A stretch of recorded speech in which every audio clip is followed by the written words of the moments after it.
Hello प्यारे बच्चों, स्वागत है आपका हमारे यूट्यूब चैनल में। आज के इस वीडियो में हम क्लास 12th के मैथ सेकंड से जो कि निश्चित समाकलन से रिलेटेड क्वेश्चन है, काफ़ी ज़्यादा इम्पोर्टेंट है, जो कि एनसीईआरटी से रिलेटेड है।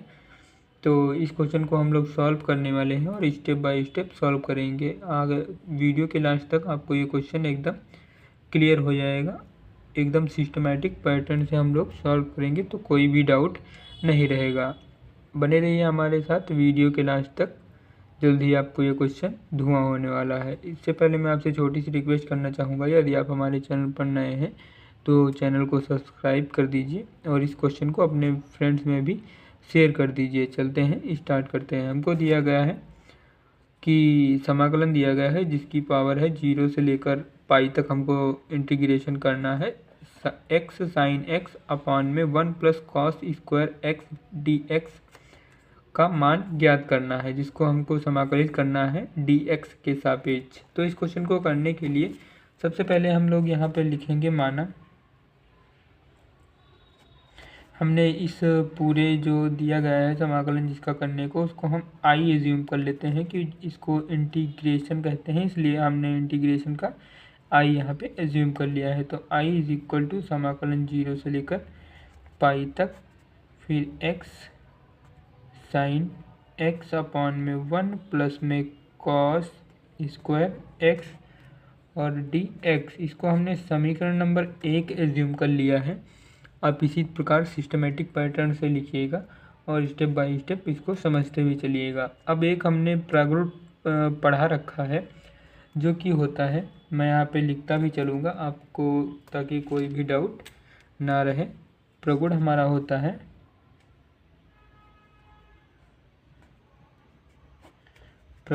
होता है यदि 0 से लेकर a तक हम किसी का समाकलन कर रहे हैं, कोई फलन हमको दिया गया है f(x) जिसका हम x dx के सापेक्ष समाकलन कर रहे हैं, तो वहाँ पे 0 से लेकर a तक उसकी लिमिट ही रहेगी और f ये जो a है, ये a माइनस x जो फलन होगा x उससे माइनस कर दिया जाएगा। ये पावर से, हाई पावर से माइनस किया जाएगा और इसका समाकलन dx के सापेक्ष ही करेंगे।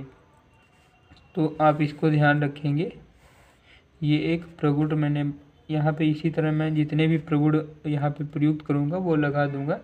फिर अगले स्टेप में हमारा हो जाएगा, जब हम इसको यहाँ पे रखेंगे तो i इज इक्वल टू 0 से लेकर पाई तक इसको समाकलित करेंगे। फिर यहाँ पर ये लगाएंगे तो पाई माइनस x हो जाएगा, x की जगह पर रखेंगे हम लोग, और साइन पाई माइनस x हो जाएगा, क्योंकि एंगल में x है तो एंगल में हम लोगों ने रखा। फिर नीचे भी हो जाएगा 1 प्लस में cos square pi minus x और फिर dx हो जाएगा।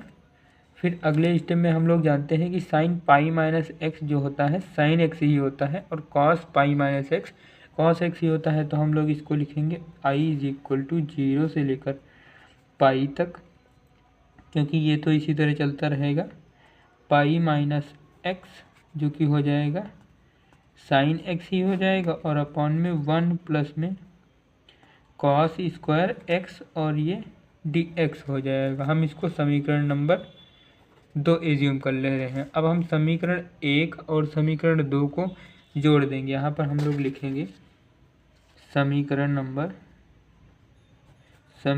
1 व 2 को जोड़ने पर, जब हम समीकरण 1 और 2 को जोड़ेंगे तो आप देख सकते हैं समीकरण 1 में इधर i है और इधर i है, तो ये हो जाएगा i प्लस में i इज इक्वल टू, अब इधर 0 से लेकर पाई तक लिमिट है तो यहाँ पर लिख देंगे 0 से लेकर पाई तक।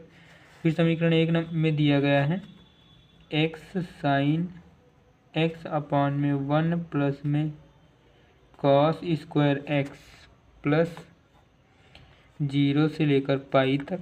इधर हमको समीकरण नंबर 2 दिया गया है pi minus x sine x 1 plus cos square x। आप देख सकते हैं यहाँ पे हम लोग dx लिख देंगे आप देख सकते हैं कि यहाँ पर x और यहाँ पे पाई माइनस एक्स जो कि मैच नहीं कर रहा है, बाकी आप जितनी वैल्यूज़ है वो आप देख सकते हैं कि ये मैच कर रही है। तो हम इसको एक तरफ लिख लेंगे।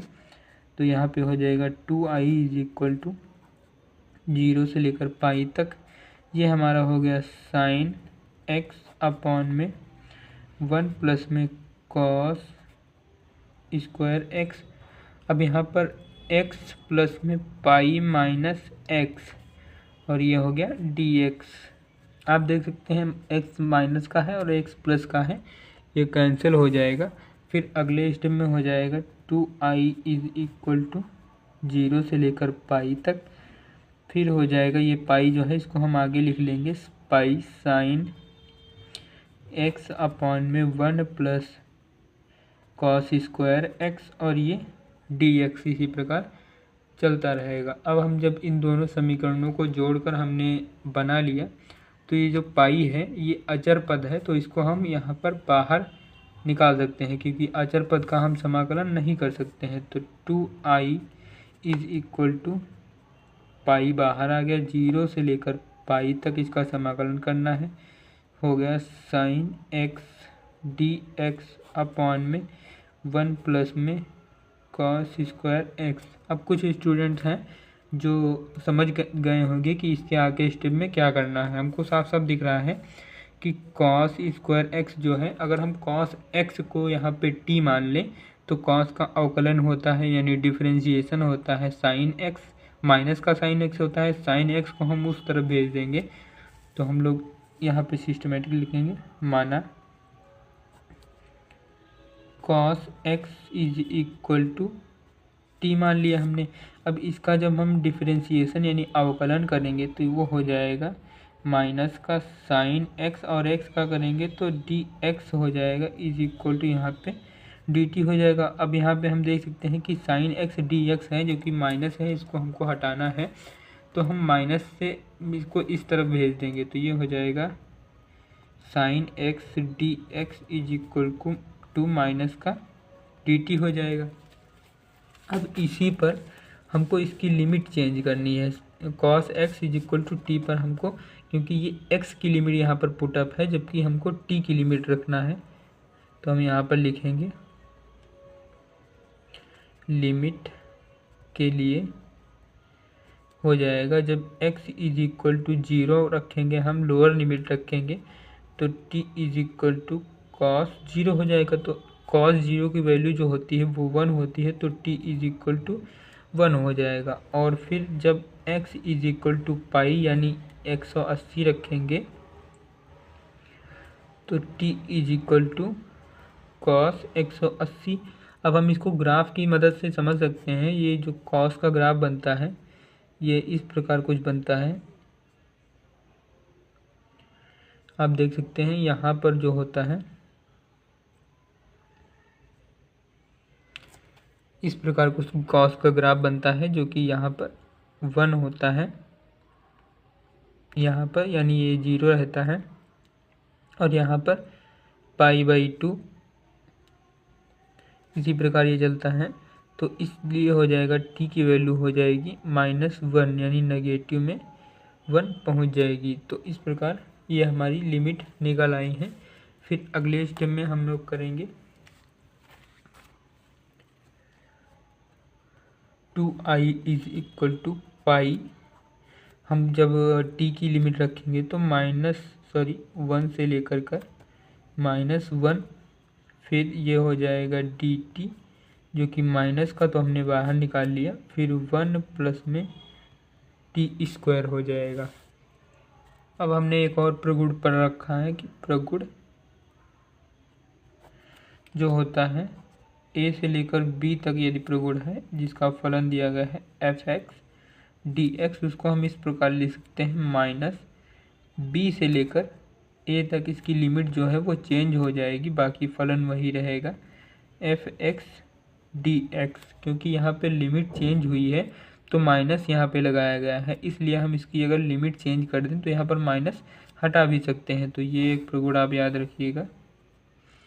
तो यहाँ पर हम लोग लिख सकते हैं 2i इज इक्वल टू पाई अब ये जो माइनस का है वो हम नीचे कर दे रहे हैं और प्लस वाला जो है ऊपर कर दे रहे हैं, तो इसकी लिमिट चेंज हो गई और ये हो गया dt अपॉन में 1 प्लस में t का स्क्वायर। अब हम लोग जानते हैं कि यहाँ पर एक और प्रगुण लग सकता है, जो कि होता है यदि माइनस से लेकर सेम नंबर है, यानी माइनस से लेकर प्लस तक लिमिट गई हुई है, तो हम इसको एक प्रगुण लगा सकते हैं। प्रगुण जो है यदि सेम नंबर है, माइनस से लेकर माइनस ए से ए तक है और फलन दिया गया है f(x) dx, तो इसका हो जाता है 0 से लेकर a तक फलन हो जाएगा और इसके मल्टीप्लाई में 2 हो जाएगा और फलन जो है वही रहेगा f(x) dx। तो ये भी काफ़ी ज़्यादा इम्पोर्टेंट प्रगुण है, इसको भी आप याद रखिएगा। तो अगले स्टेप में हम लोग क्या कर सकते हैं, इसको हम लोग लिख सकते हैं कि 2i इज इक्वल टू, यहाँ पे 2 से मल्टीप्लाई करेंगे, फिर इसकी लिमिट जो है वो 0 से लेकर 1 तक रखेंगे, -1 से हटा देंगे तो हमारा हो जाएगा। और यहाँ पर पाई चल रहा है dt अपॉन में 1 प्लस में t का स्क्वायर। अब इसको हम 2 से 2 कैंसिल कर सकते हैं, तो i इज इक्वल टू पाई और ये 0 से लेकर 1 तक हो गई लिमिट इसकी, और dt अपॉन में 1 प्लस में t का स्क्वायर। अब हम ये देख सकते हैं कि ये जो समाकलन दिया गया है ये tan इनवर्स t का दिया गया है, तो ये हो जाएगा i इज इक्वल टू पाई गुणे में है, तो ये हो जाएगा tan इनवर्स t लिमिट 0 से लेकर 1 तक। जब हम लिमिट रखेंगे तो i इज इक्वल टू पाई, ये अपर लिमिट tan इनवर्स 1 रखेंगे minus lower limit tan inverse 0 रखेंगे, तो tan 0 की 0 ही हो जाएगी। तो i is equal to pi, tan 1 का होता है, इसको मैं लिखे दे रहा हूँ tan इनवर्स, इसको हम लिख सकते हैं tan पाई बाई 4। तो i इज इक्वल टू, ये तो tan कट गया तो पाई इंटू पाई अपॉन में 4 हमारा हो जाएगा यहाँ पर। फिर i is equal to pi square upon में 4, जो कि हमारा आंसर हो जाएगा। आई होप आपको ये वीडियो अच्छे से क्लियर रहा होगा। इसी प्रकार के वीडियोस पाने के लिए आप हमारे चैनल को सब्सक्राइब कर लीजिए। इस वीडियो को ज़्यादा से ज़्यादा अपने फ्रेंड्स में शेयर करिए। मिलते हैं किसी नेक्स्ट वीडियो में, तब तक के लिए जय हिंद।